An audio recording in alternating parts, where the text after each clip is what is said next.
So, my video did well.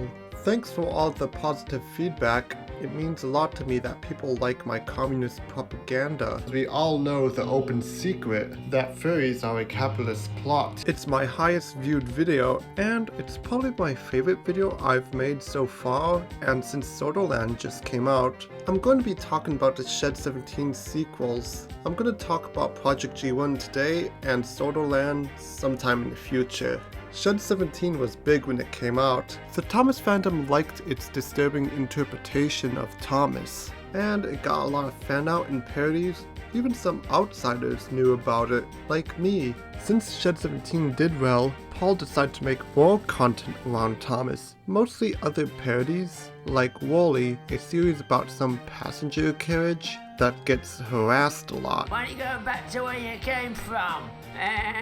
And there's Thomas's PC adventures. It's about Thomas being woke, I guess. Like, there are episodes about green energy, getting cancelled, and furries. Furries are a capitalist plot. Both series aren't really that good. Wally isn't funny, and PC Adventures is just the same woke jokes that have been already told by the new norm. But Paul eventually releases the sequel to Shed 17, Project G1. It's not that good. It tries to be more darker and more serious than the original, but I think it overdoes it and makes it worse. It doesn't have the same charm as the original, and I'll show you why. We open on a pretty cool scene. I'm just gonna let it speak for itself because this might be honestly the best part of the whole documentary. Loyalty, honor, respect.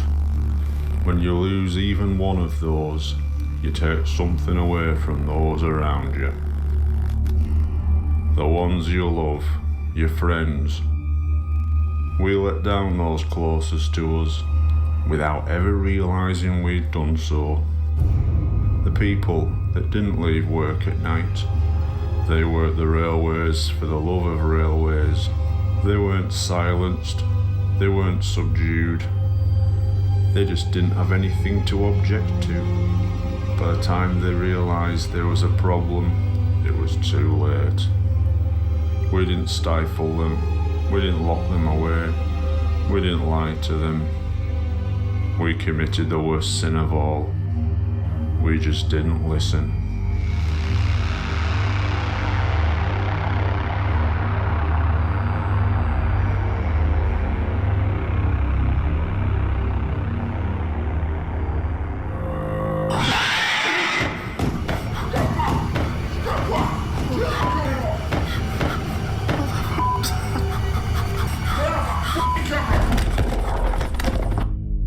It's been a while since the Shed 17 documentary aired, and we are shown the aftermath and reaction of the public. The world now knows what the fuck Shed 17 is, and they do not take it well.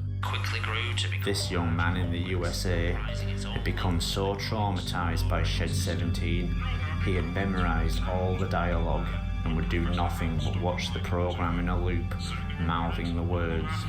The town was buzzing with news of her He pregnancy. seems alright. Many people were traumatized by the documentary for exposing the truth about Thomas. Many people would become mentally unwell, and as a form of therapy, they were asked to make art to express their emotions. Some even made their own model train series as a form of treatment, and others became friends over their shared trauma. So this is the origin of the Thomas fandom. We also find out that due to the documentary, Sodor practically lost all of its tourism. They tried launching an ad campaign to try gain back its popularity with the help of a celebrity that, in hindsight, was a terrible choice. Of the train. And due to all this messed up stuff being revealed, the media needed a scapegoat. Since Fat Fuck and the Goetzes are in hiding, I bet they're in Argentina. That's where Nazis usually hide. They couldn't blame it on them, so the woke media decided to blame it all on Keith. Mr. Hartley, are you to blame for the events on Sodor Island? Well, let me tell you, I am not. I am totally to blame for what happened to Thomas and all his friends, and I'd do it again tomorrow.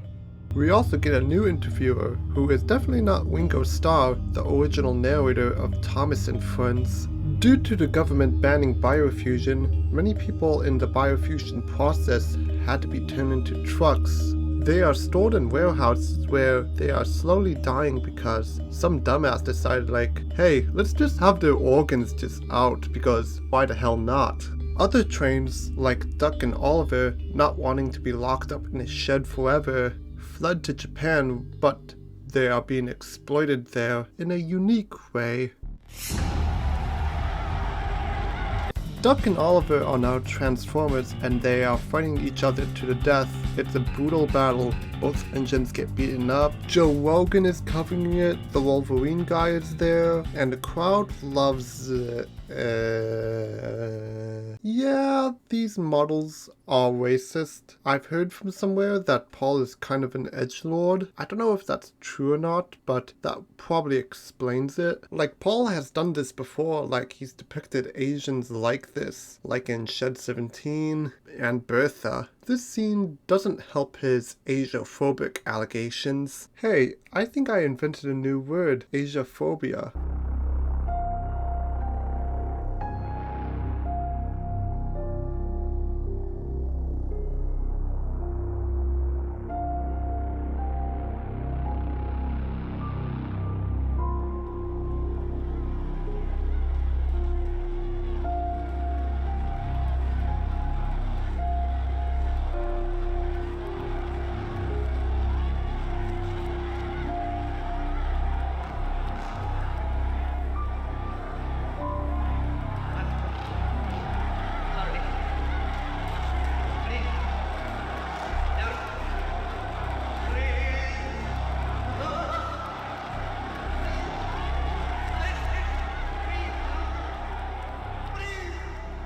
But some fates of biofused engines are worse than others.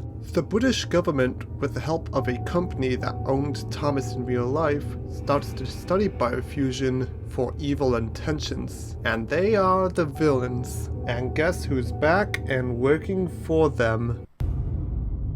Even when he was being interviewed for the Shed 17 documentary, he was neck deep in secret government research. We cut to the story of Diesel and his wife Clarabelle. They are a weird married couple who get biofused after they get married because they think that's hot or something. But during the biofusion process, Clarabelle's cells split in two, and now there's two of them. Apparently this type of stuff happens a lot where copies of the same person can occur. On Annie and Clarabelle's first day out, this happens.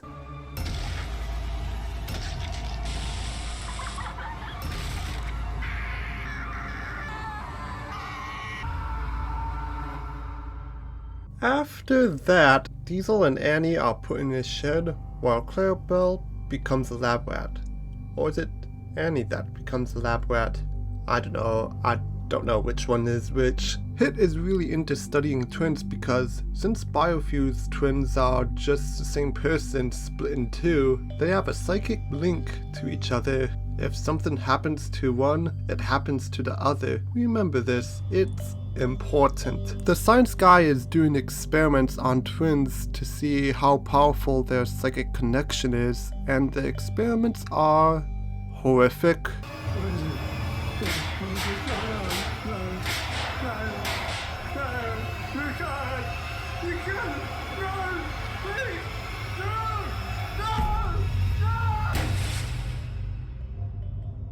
They are doing other experiments too, like turning soldiers into tanks,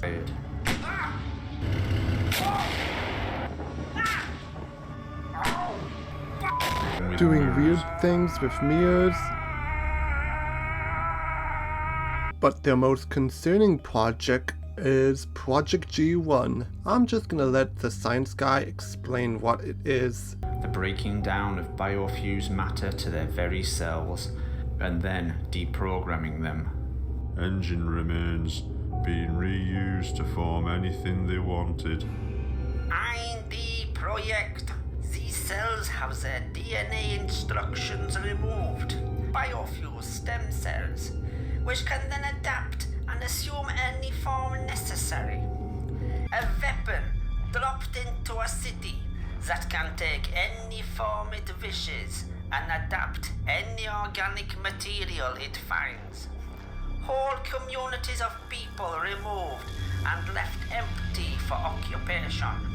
Hey, this next part of the documentary deals with some serious subject matter, and if you feel uncomfortable with the topic of that, feel free to click off or skip to this timestamp. In this segment of the documentary, there's a group called Steamies. They were originally Wyrm fans who came to Sodor to work, but over time, they started to abuse the engines. Yeah, this scene is very uncomfortable, and honestly, I think it's pointless. It doesn't contribute to the overall story of scientists doing experiments on biofusion, and I think it's just meant to be shock value. Like, there is a deleted scene where it's heavily implied that a train is being assaulted. Personally, I think G1 didn't need this plot point, and that's the problem I have with G1. It's trying to be more shocking and edgy than the original, but the stuff they add has no substance, and it makes the story worse. I think I talked enough about this, so let's just get back to the main story. With increasing controversy over the biofusion experiments, HIT starts to, dispose of the trains.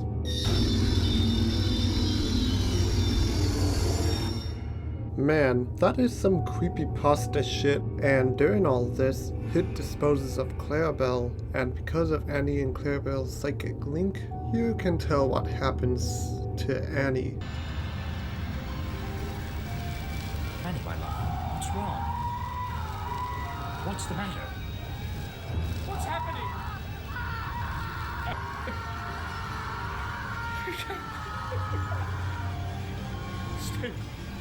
Stay with me. Stay with me. No. No. No. No.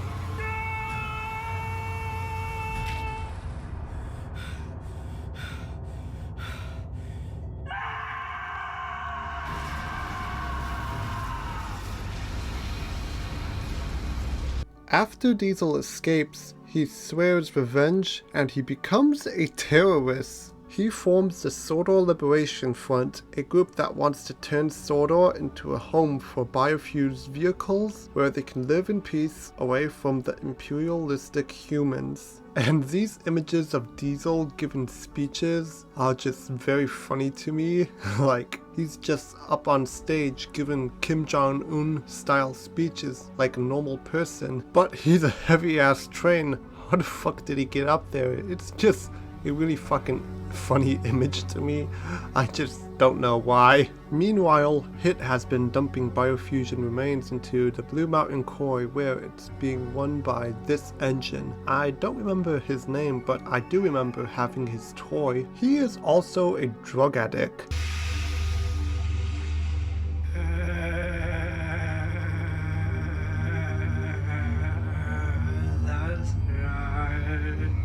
This part also feels pointless to me. Like, do we really need the trains to be drug addicts too? I feel like the main story should be focused on Project G1, and things like this doesn't really contribute to the plot and are just meant to be shocking for shocking's sakes. But the drug face edits are pretty funny, and Gordon starts hearing voices in his head because of the drugs.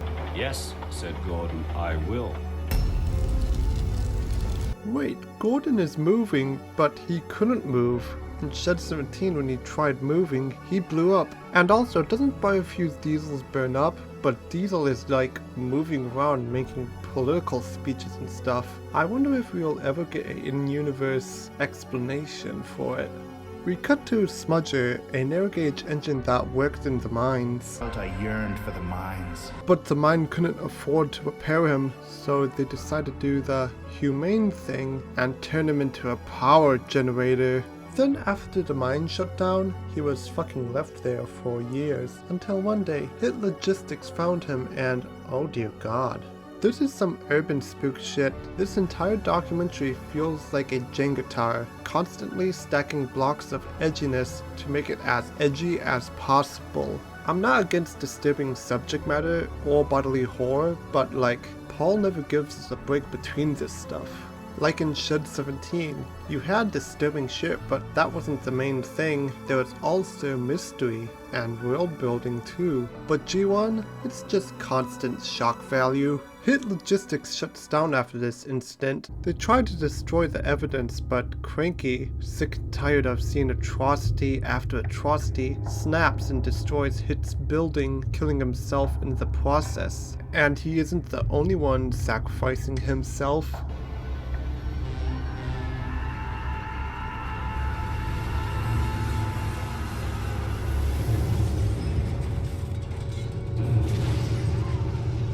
And during Diesel's attack, he accidentally releases Project G1 and shit hits the fan.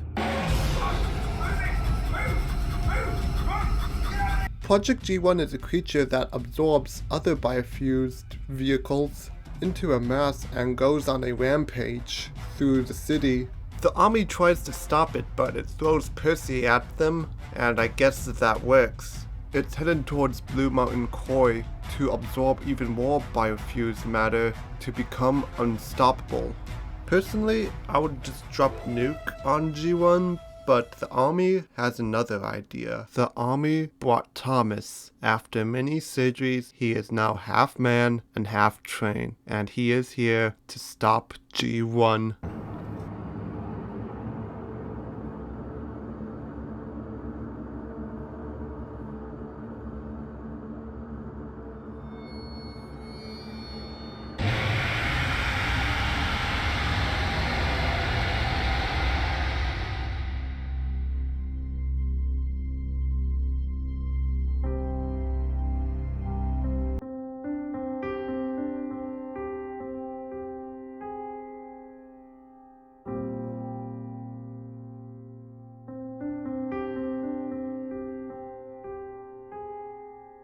The monster is made up of all of his old biofused friends. They were separated for many years, but now they are all back together. Thomas and his friends. Maybe the monster isn't a monster. This could be a new start for them, and maybe we can all be friends.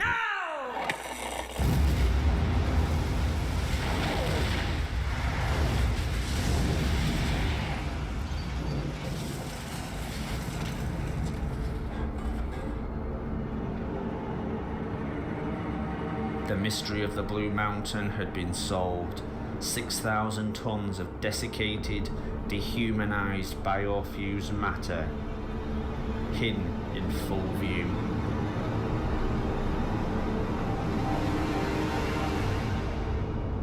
And now used as a weapon.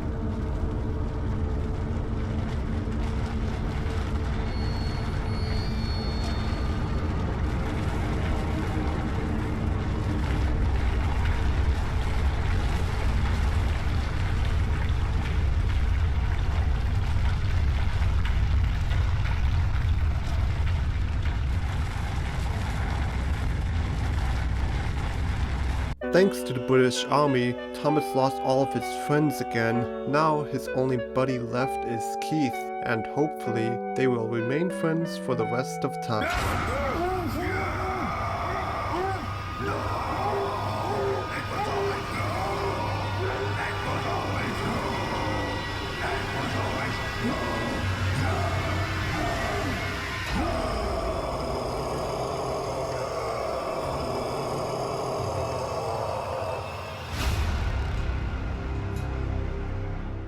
After that, we learned that Sodor gains independence in 2032, and 8 years later, we learned that Sodor cuts off all diplomatic ties with the rest of the world, becoming an isolationist regime, kinda like North Korea. Then we get a new perspective.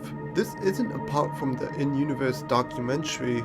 This is Keith's point of view while he's in the hospital, and guess who shows up to take him in? And don't worry, comrades, he will take good care of him in a pretty cool scene.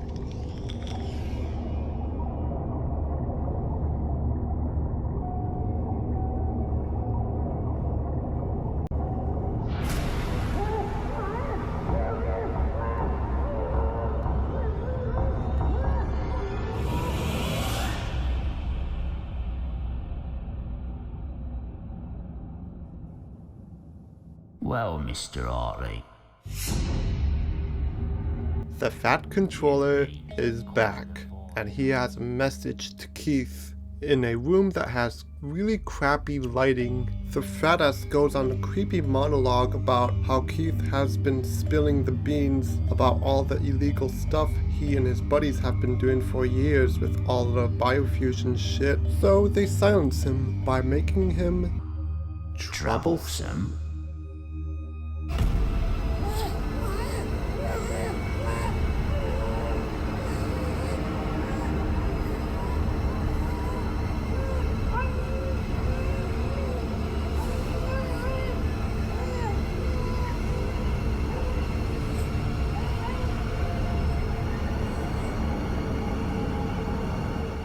Man, that was pretty cool. I know I've been complaining most of this video, but there are still some cool stuff in here. Like during the credits, it shows another in-universe documentary about some British kids show character being Saddam Hussein, which I think is really funny. And after the in-universe credits, we are shown the Sodor border in the year 2069. Two dumbasses are trying to enter Sodor, but this happens. I mean, what could happen?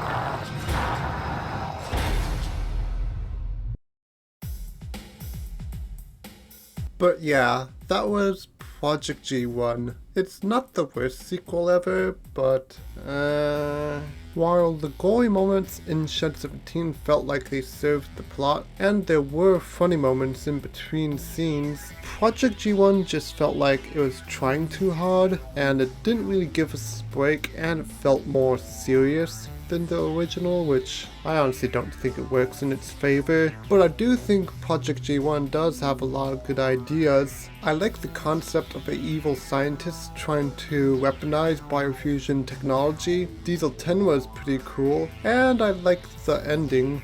But yeah, I think Paul was trying too much with Project G1, and he should have done a few rewrites and added more comedy in it. We all know the open secret to balance out the edginess, but tell me what you think. Thanks for watching, and I'll see you guys later.